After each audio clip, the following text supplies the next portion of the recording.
Praise the Lord, youth. I'm going to title this devotion Spiritual Warfare.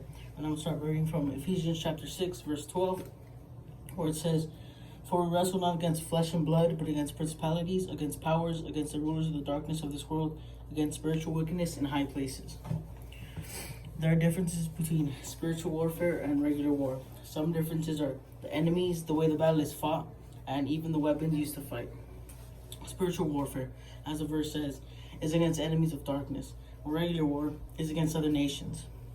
And in spiritual warfare, the way we fight through prayer, getting on our knees and praying, by fasting, by devoting our time, by devoting our bodies to God, and by using the sword of the Spirit, which is the Word of God.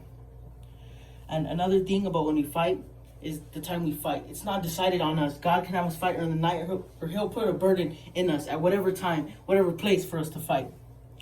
The only thing we control about the battle is when it starts.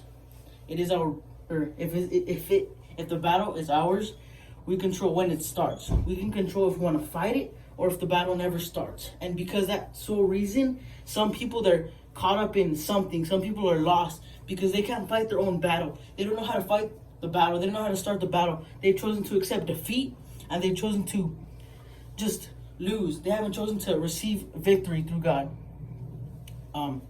Another thing I want to give is, don't ever be afraid of battle. In Deuteronomy chapter 20, Deuteronomy chapter 20, verse 4, it says, "For you, the Lord your God, is he that goeth with you to fight for you against your enemies to save you." The battle's already won for us. All we have to do is start the battle and fight for our soul. The sword of the Spirit, the prayer, the fasting, like the weapons, the stuff that we use to battle, they're not to attack, but they're to defend. They're to defend your soul, because your soul is always what's most important. It decides whether you go to heaven or whether you go to hell. And your soul, you're supposed to protect. So just because the battle is supposed to be won, it doesn't mean you should be lazy. It doesn't mean you should play games. You should sit on your couch and watch TV. You're supposed to do your part in protecting your soul, or else the part that God does, it won't matter.